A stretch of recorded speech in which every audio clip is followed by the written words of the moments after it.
Bom dia, eu quero agradecer primeiramente à Fundação Instituto Fernando Henrique Cardoso e à Brava pela oportunidade de estar com vocês nessa manhã e também cumprimentar meus colegas de mesa, o Jean, o Fernando, o próprio Sérgio Fausto.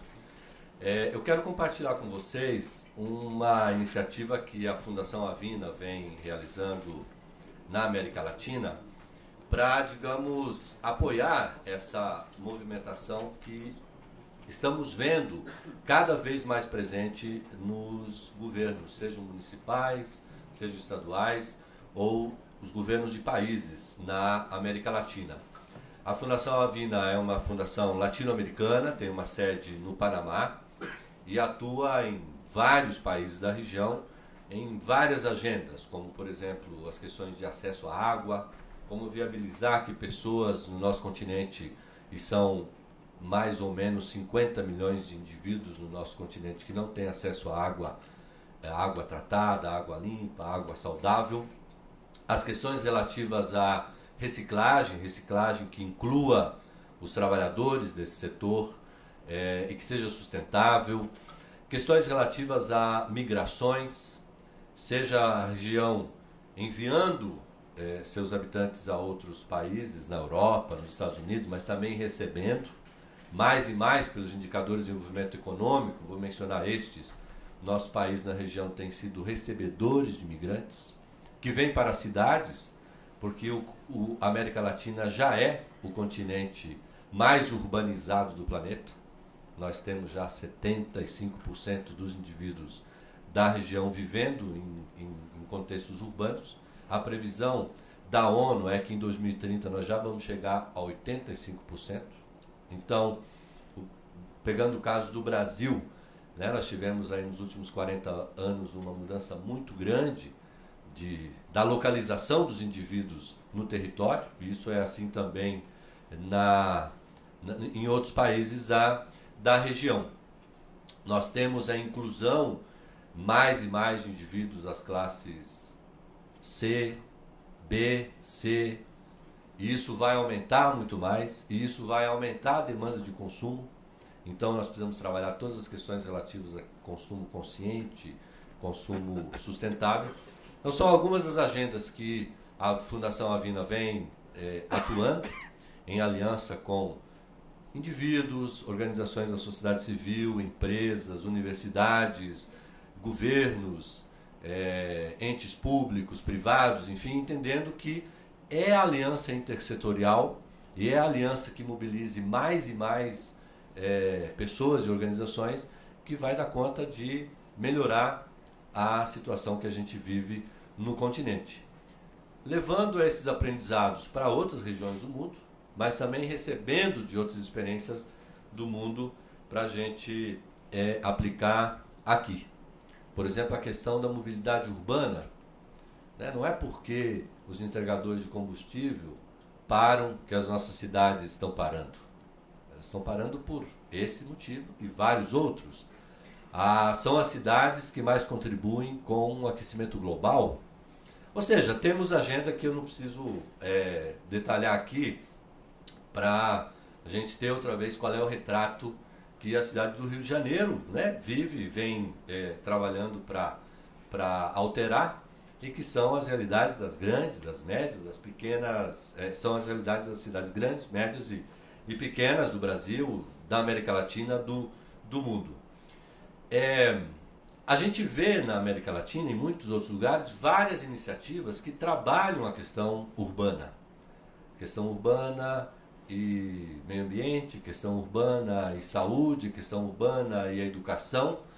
E uma iniciativa de tipo novo, que a Avina também vem estimulando, busca analisar a realidade da cidade de forma o mais integral possível. Tanto que num texto de Ladislau Dalbor, aqui de São Paulo, com Carlos Lopes, que foi o representante do PNUD aqui no Brasil, que está na Unitar agora, e com Ignacy Sachs, que inclusive vai estar aí na semana que vem no Congresso do GIF, discutindo também as questões de sustentabilidade, eles mencionam num texto chamado Crise e Oportunidades que eles estavam observando o surgimento de um movimento de tipo novo na América Latina e que busca analisar a cidade e intervir no contexto da cidade da forma mais integral possível.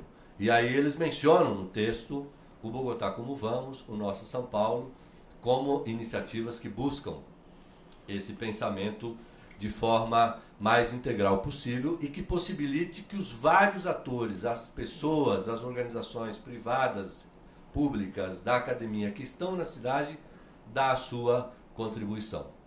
Então, um elemento fundamental com o qual nós estamos trabalhando é o elemento da corresponsabilidade dos vários atores da cidade com a melhoria da qualidade de vida nesse espaço.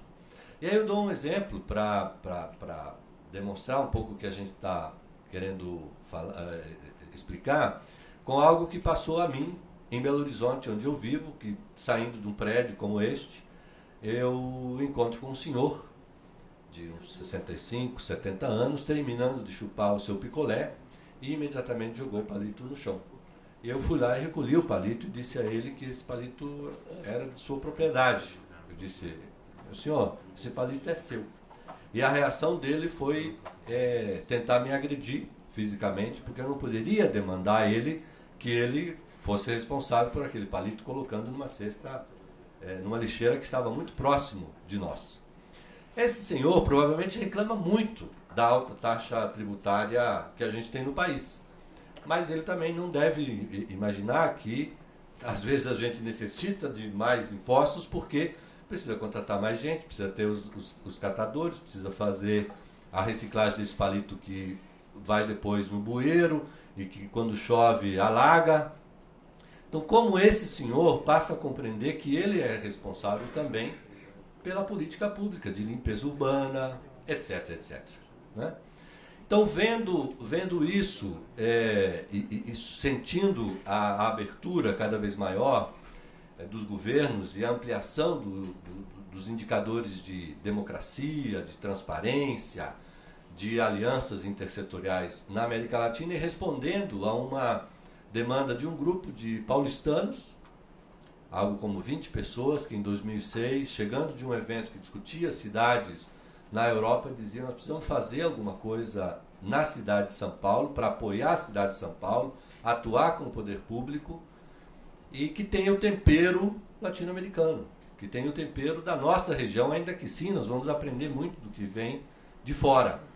E perguntando à Vina de onde havia alguma experiência que eles poderiam se inspirar, nós organizamos uma visita dessas 20 pessoas de São Paulo e uma pessoa do Rio de Janeiro, a Celina Carpe, para conhecer o que tinha acontecido em Bogotá, que era uma cidade que talvez na década de 80, 90, se qualquer um de nós aqui dissesse que estava indo a Bogotá, talvez nossos familiares iam dizer: não tem outro lugar para vocês irem, né? Porque não era uma cidade com indicadores de segurança, de etc., aceitáveis. Mas o poder público, final da década de 80 e início da década de 90, diz que plano de desenvolvimento nós vamos fazer para essa cidade para que ela chegue no ano de 2000 melhor. E disso surge o plano Bogotá 2000. E com pessoas do poder público, da prefeitura, da sociedade, da universidade, identificam 132 pessoas e organizações que, se estivessem envolvidas no pensamento da cidade de Bogotá do futuro, provavelmente construiriam um plano que, mesmo que um prefeito fosse e outro chegasse, um partido chegasse e outro fosse, daria continuidade. Mas aí foi dito: bom, mas isso não garante nada, porque pode ser que alguém venha e diz: meu plano é outro. Aí muda a logomarca, muda secretários, muda tudo. Como a gente faz um processo que dê continuidade? E aí surge o Bogotá Como Vamos, que inspira o Rio Como Vamos, que foi um plano, um programa para dar seguimento ao plano que havia sido estabelecido e que também medisse indicadores para comprovar o que nós ouvimos já mencionando, para a gente verificar, para eles verificarem se aquilo que havia sido planejado estava sendo transformado e como isso era retratado a partir dos indicadores, e também perguntando aos cidadãos de Bogotá qual a sua percepção sobre a qualidade de vida. Bom, nos últimos 2, 3 anos as coisas não têm ido muito bem para Bogotá. Teve afastamento de prefeito, enfim, mas é outra demonstração de que as pessoas, as questões, quando não vão bem, precisam mudar. Mas hoje é uma das cidades reconhecidas pela ONU como uma das que avançou mais e que estão entre as melhores para se viver. Né? Se menciona várias iniciativas desenvolvidas lá, que estão sendo multiplicadas em vários outros lugares na América Latina. Então essas pessoas viajam até Bogotá, conhecem a iniciativa, criam o nosso São Paulo, surge nossa Ilha Mais Bela, surge o Rio Como Vamos, e a Vina percebe que isso estava gerando essa perspectiva de corresponsabilidade com a qualidade de vida na cidade. Bom, isso foi em 2007 que surgem essas iniciativas, 2008 Rio Como Vamos. Hoje estão identificadas já pela rede latino-americana de cidades justas, democráticas e sustentáveis, assim se chama a rede, já 83 iniciativas em cidades como São Paulo, como Bogotá, como Buenos Aires, ou cidades como Ilhabela ou São Martín de los Andes, cidades pequenas também, porque não é o tamanho da cidade que nos dá a orientação de buscar mais democracia, buscar mais sustentabilidade, buscar mais inclusão, se feito de maneira coletiva. Então, na medida que essas iniciativas foram avançando, se percebeu que, ainda que nós tenhamos na estrutura de gestão, eu vou dizer assim, o plano plurianual, os orçamentos anuais, começou a se estimular o estabelecimento de planos de metas para o desenvolvimento da cidade, o desenvolvimento sustentável da cidade. Aqui em São Paulo, a emenda à lei orgânica que estabeleceu o plano de metas foi aprovada por 54 dos 55 vereadores. Apenas um não votou favoravelmente, porque não esteve na cidade nesse dia. Em Belo Horizonte aprovou em segundo turno, por unanimidade, o plano de metas para a cidade de Belo Horizonte, que, primeiro, estabelece que os prefeitos devem apresentar até 90 dias, alguns lugares está estabelecido 120 dias, outros lugares 180 dias, desde que comece o seu mandato, um plano de metas alinhado àquilo que foi dito na campanha eleitoral. Porque a gente sabe muito bem que nem sempre as campanhas eleitorais estão baseadas apenas na realidade. Então, nos municípios onde já está estabelecido o plano de metas, no Brasil já são 27, com Belo Horizonte imagino que 28, na Argentina já são alguns, aqui no Brasil se está incluindo, se está avançando no Congresso Nacional uma emenda à Constituição Federal para que o plano de metas seja uma determinação aos prefeitos, aos governadores e às presidentes da República. Já passou pela Comissão de Constituição e Justiça e vem sendo liderado essa tramitação pelo líder do PSDB e pelo líder do PT, o que também é uma demonstração que é uma agenda que pode emplacar. Assim também no Chile, como o Chile tem uma estrutura política administrativa diferente, não há possibilidade disso ser estabelecido no âmbito municipal, a rede chilena dessas iniciativas busca a inclusão de uma mudança, de uma emenda na Constituição chilena, para que isso também seja em cadeia, reação em cadeia a todas as comunas do Chile. O que permite que, com um programa de trabalho que a Prefeitura apresenta, se discute com o Legislativo, se discute com a sociedade e se presta contas, como já mencionou, e que no Rio de Janeiro vem sendo cada vez mais a possibilidade de atração das pessoas para acompanharem e se comprometerem com a cidade, né? As grandes transformações se tornam mais viáveis. Isso se faz em muitos outros dos municípios que também já têm o plano de metas. Isso muda o papel do Legislativo, porque, de acordo com estudos publicados em vários dos nossos municípios, imagino que essa deva ser uma realidade também em outros lugares da nossa região, os legislativos votam mais homenagens, nomes de ruas e estabelecimento de eventos e feriados, enfim, né? Então, como a gente leva para o legislativo uma pauta que seja uma pauta que a sociedade está interessada, junto com o poder público, junto com o empresariado, junto com os diferentes interesses que a cidade tem.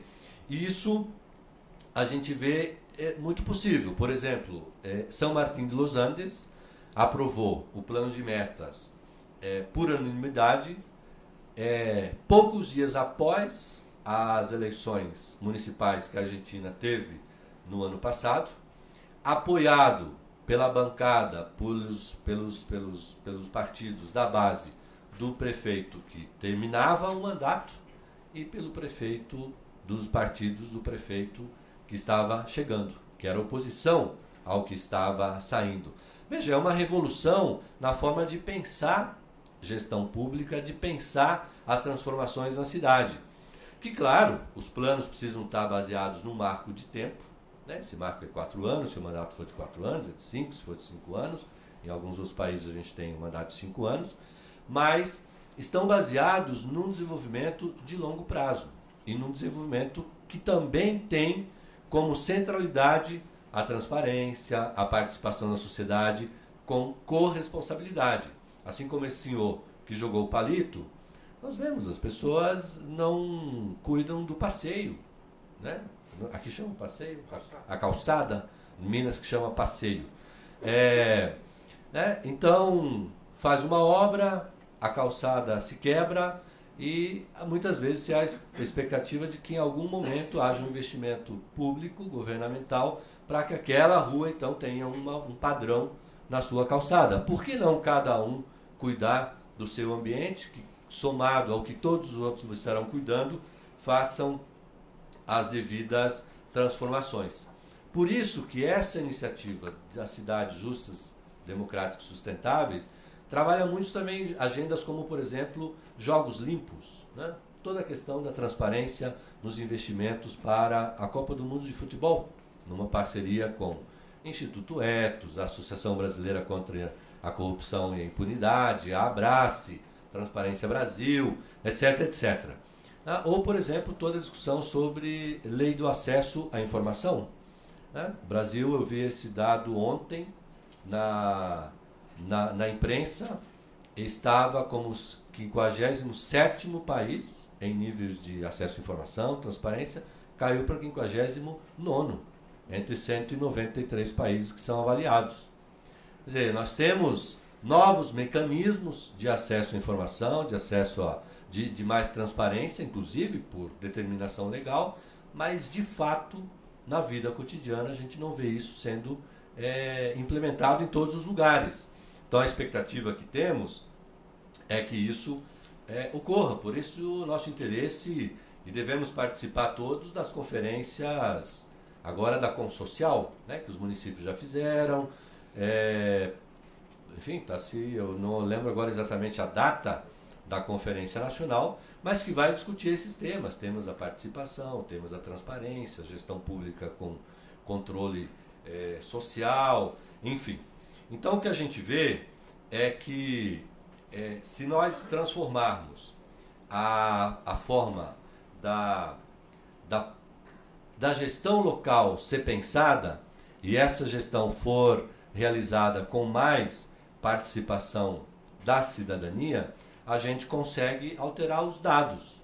Por isso que a gente vem realizando no Brasil, e algo que certamente vai ser multiplicado mundo afora, o que está chamando aqui, e é um processo liderado pela Rede Brasileira por Cidades Justas e Sustentáveis, com Nossa São Paulo, com o Instituto Etos, o programa Cidades Sustentáveis, baseado nas 10 grandes áreas que a Conferência de Aalborg, na Dinamarca, estabeleceu, do que seriam os 10 grandes temas, 10 grandes áreas para uma cidade poder ser considerada uma cidade sustentável.